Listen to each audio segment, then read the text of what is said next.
Hi everyone, Samir and Sumit here, and welcome back to our F1 podcast. Today we'll be talking about the 2023 Las Vegas Grand Prix. And this was definitely a really exciting race. Yeah, so this was the first time that Formula One raced in Las Vegas since I think it was like the 1980s or something. Yeah. So it definitely has been a while since F1 raced in Las Vegas, and this would be the third and final race of Formula One in the United States in 2023. And it had some mixed opinions going into it because obviously a lot of people weren't a big fan of like how long the construction was taking and the delays it was causing around Las Vegas. Also, just the layout of the track was causing a lot of fans to just not look forward to the race because like there were some long straights within like really tight sections of the track, so people were just thinking that it wasn't going to be an entertaining race. Yeah, and so definitely it was really mixed reviews going into FP1, and FP1 would be really crucial, as would all the other sessions in a new track because the drivers needed to learn what the track felt like, the optimal lines, how everything felt kind of through the different corners. And because it was obviously there was a lot of tight, twisty sections in the first sector, but then you obviously have that incredibly long back straight that went down the Las Vegas Strip. So that would definitely be pretty interesting. I think we would see cars similarly set up to that of Azerbaijan because of the similar track qualities. But FP1, as we went into it, we were only like 5 minutes into it when all of a sudden there was a spectacular accident down the Las Vegas Strip where Carlos Sainz's Ferrari basically the floor of it just got completely torn away by a loose drain cover, and so that completely wrecked his floor and his engine, and that kind of ruined everything because once a drain cover comes off a on one part of the track, it's FIA protocol that you have to go back and check all the other drain covers. So that took so much time away from FP1. Yeah, so for that reason, they had to extend FP2.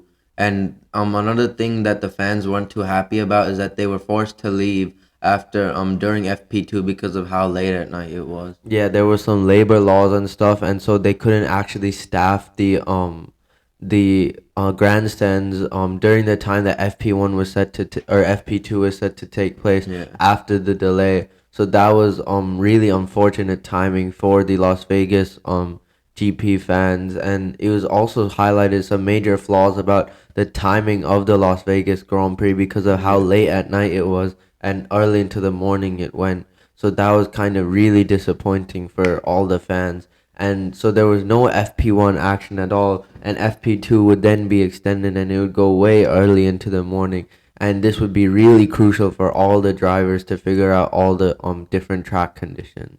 Yeah, so going on into FP2 then, a lot of drivers now looking to learn the track and trying to get a feel for it. And one of the favorites to win this race obviously was Max Verstappen, and Red Bull came into this weekend with the goal of trying to secure first and second in the drivers' championship with Sergio Perez. And in FP2, it looked like Leclerc and Ferrari were the quickest because Leclerc was first and Sainz was second.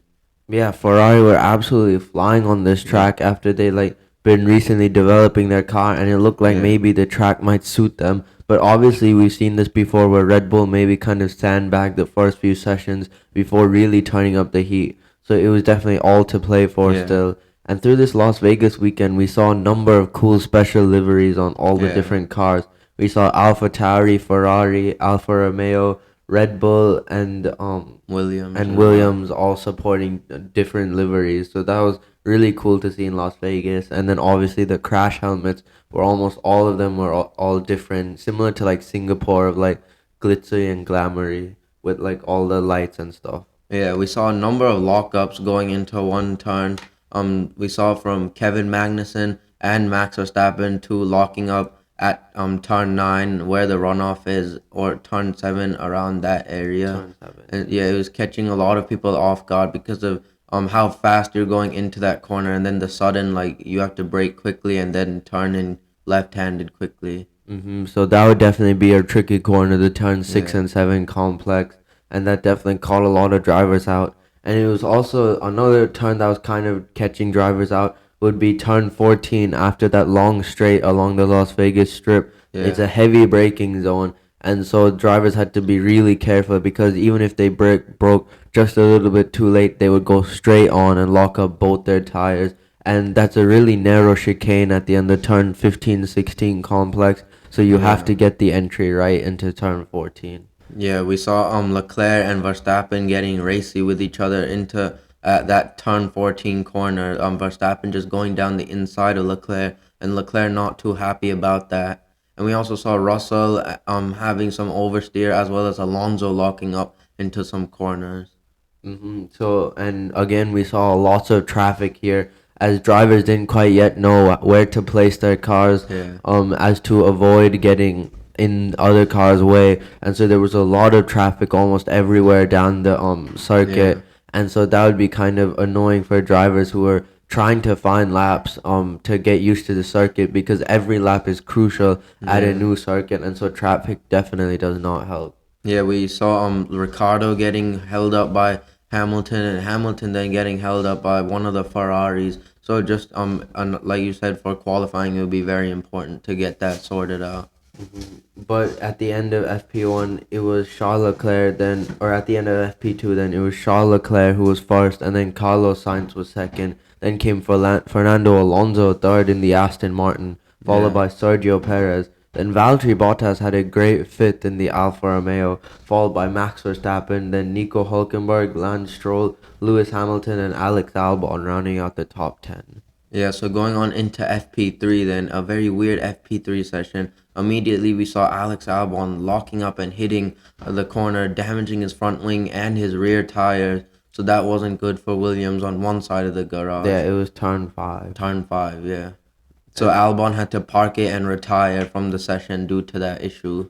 And again, it was just showing that this track still, it was still a street circuit, and it would Yeah, bite even if you made a small mistake. So the yeah, drivers had to be super careful about that. Turn 5 seemed to be really slippery for everyone, as well as turn 6 and 7. So it was all yeah, about nailing the slow corner so that you could maximize the exit onto the Las Vegas Strip. And yeah. so Logan Sargent also was struggling in the Williams down. I think it was at At turn nine, it turn was. 9, probably turn 9 or turn 12. Turn nine. Honestly, probably everywhere too, 'cause Yeah, a lot of drivers were struggling with it.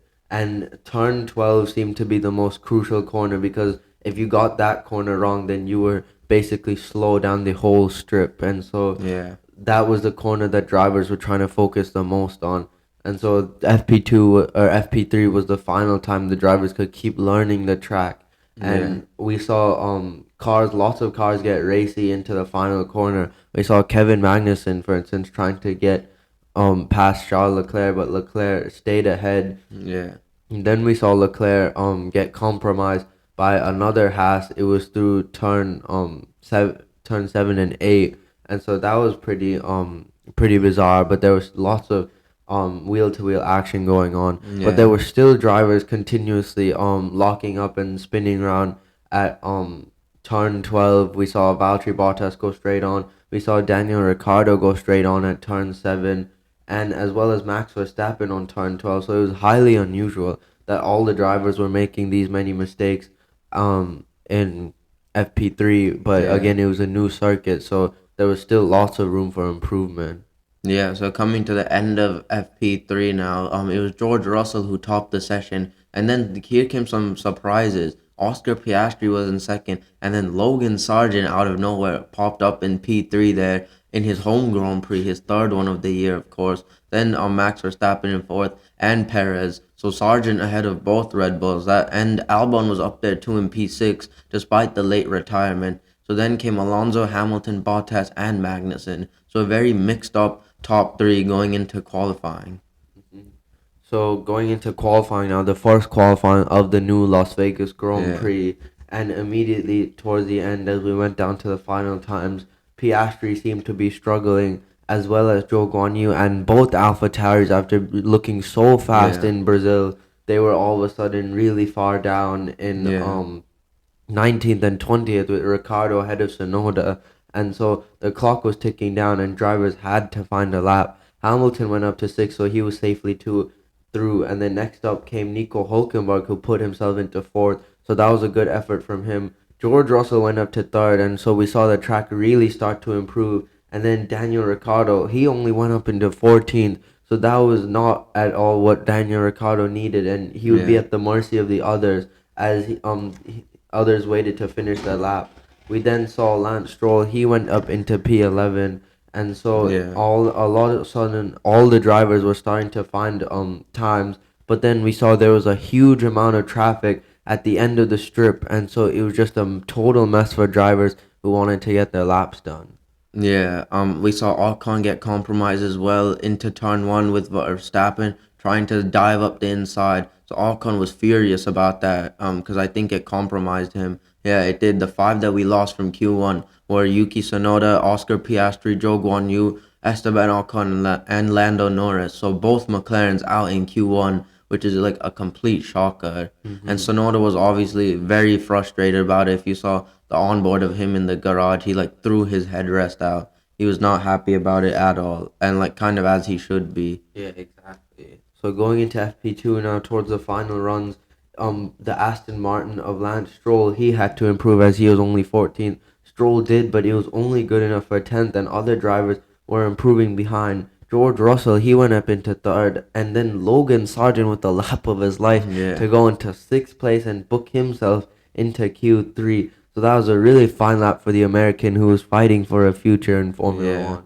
yeah. A really important weekend for Sargent. He needs to deliver here, and so far he is delivering. Albon then went up into fifth as the track started to improve, so we saw Yeah, continual improvement. Alonso went up to fifth then, so it was really big improvements from all the drivers, and Gasly went up into fourth fastest, and so big shock because of that. Lewis Hamilton and Sergio Perez yeah, went out in Q2, and that was really disappointing for Hamilton, but even more for Sergio Perez, yeah, who had continuously been struggling this season. Disappointment for Perez. Then we lost Hulkenberg and Stroll, and then Ricardo was 15.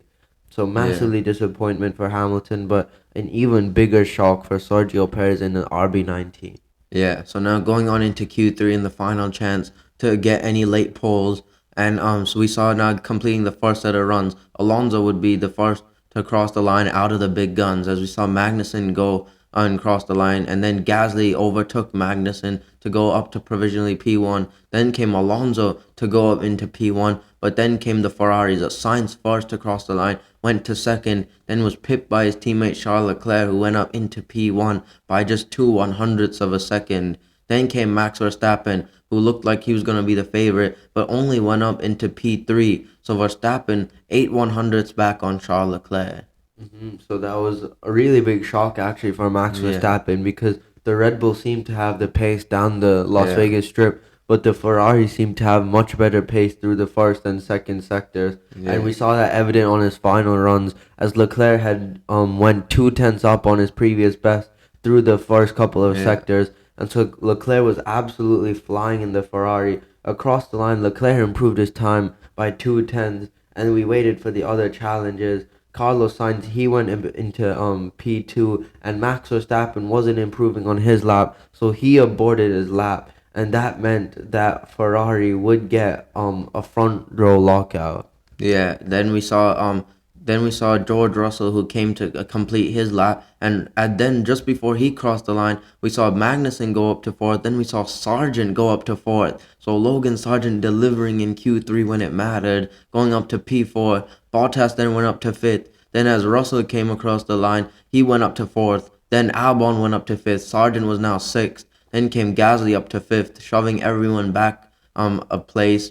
Then that was it to cross the line, and that was a very impressive performance there from Williams, sixth and seventh, especially for Logan Sargent. Really, when he needed it, he delivered. And it would be promoted to P5 and P6 actually for Yeah, Williams because Carlos Sainz would get an unfortunate engine penalty yeah, for something that really wasn't even his own fault. yeah. Because of that crash, his engine was destroyed and they In had to get a FP1. new one. Yeah, And so it was really controversial because it wasn't technically their fault. It was technically the race organization's fault yeah, for him having to take a new engine. But either way, the rules and regulations state that he needed to take another engine, and so he had to have a penalty because he exceeded his allocation for the year. and so Yeah. it was really disappointment for Sainz, who would be on the front row, but that would instead put Verstappen on the front row. Yeah.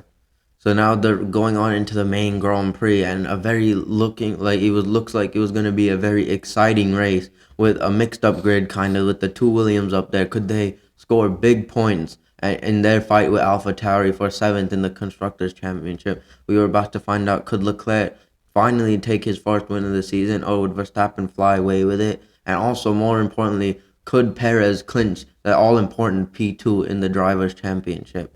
So as the lights went out, it was a really good start front there from Max Verstappen, and he went wheel to wheel with Leclerc, and he sent it into turn one, forcing Leclerc a little bit wide, and Leclerc A had to little go. bit wide. He forced him Yeah, off the track. both of them went very wide. Verstappen himself had to go off the track. Leclerc went off the track. It looked like Russell would get a switchback kind of, but then just like on that slippery surface, then all mayhem broke out as we saw Alonso spin round. Bottas get compromised by Perez.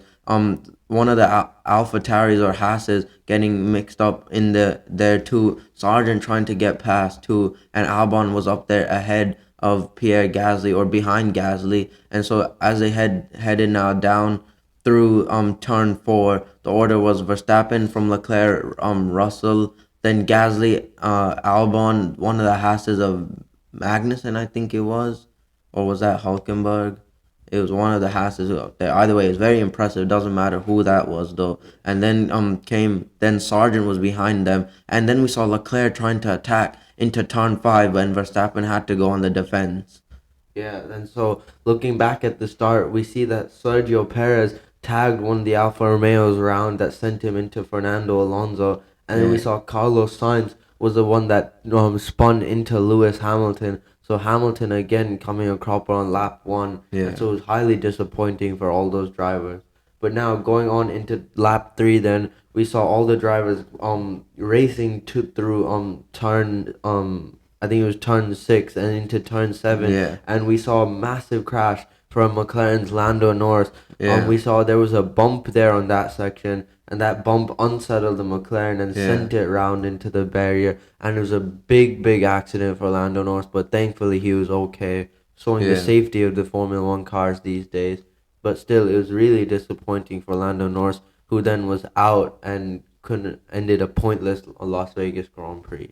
Yeah, when you think about it from that way, like you work so hard up until that whole weekend just to have something like that and throw everything away. It's like you might as well not show up. But at least that's what it might feel like at the time. And But also, yeah, and also, he scored no points, so that's yeah, why it's point.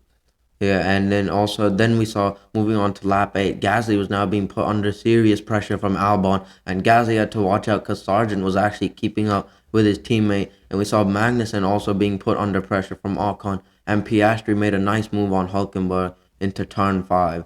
And then moving on into lap 14, now we saw Ocon was right up on the gearbox of Sargent and into turn seven. That was a very opportunistic move from Ocon, who caught Sargent napping and just went down the inside on Sargent, and now Piastri was closing up to him as well. Going on to lap 14 on the same lap, Piastri made a move down the inside of Sargent into turn 12, or into turn 14. So it was a really good move from Oscar Piastri, and that put Lewis Hamilton right up alongside Logan Yeah. Sargent. And into the final corner, Hamilton got past Logan Sargent, who was starting to fall away in the race. Yeah, I think the tires were now getting too faded, and then so we saw him quickly come into the pits. And moving on to lap 16, Red Bull would call Verstappen in, and Leclerc was actually closing up really quickly, and Leclerc actually overtook Verstappen going into turn 14. So it was a pretty bold statement there from Leclerc, and he looked like he actually had a lot of pace. Yeah, this was a point in when I maybe thought that Leclerc might actually have a chance at winning this race. Yeah, I didn't know if that was just Ferrari delusion or maybe Leclerc actually yeah, would have a chance. But either way, like you said, it was a pretty bold statement from yeah, Charles Leclerc like that. And then now going on, we saw a replay on lap on we saw a replay of Hamilton trying to get past Oscar Piastri into turn 14, and Hamilton and Piastri touched, and there was contact between the McLaren and the Mercedes, and that sent Piastri wing damage, and so he was sparking all the way down into the pit lane, and so that was really disappointing for Oscar Piastri and Lewis Hamilton there. Yeah, now going on into turn 12, we saw Verstappen and Russell get very close to each other on lap 25, and then they made contact, and a lot of debris was scattered throughout the track. It was Verstappen's front right and Russell's front left making contact, and that forced Russell wide, and that allowed Sainz to close up immediately. So it was very bizarre thing. I don't think Russell saw Verstappen because he kind of just turned in. Yeah, exactly. So I don't know. It was kind of unfortunate for Russell. Maybe Verstappen was in the blind spot, but Yeah, we've seen these two come together previously in the season, like in yeah, Azerbaijan. So it was pretty disappointing for yeah, Verstappen and Russell as they both had damage to their front yeah. wings and side pods, and because of that, the safety car came out. So we saw a whole bunch of people pit. We saw both Red Bulls, we saw both Ferraris, both Aston Martins and George Russell Yeah, come into the pit lane. And on lap 28, then we saw George Russell get a 5 second penalty.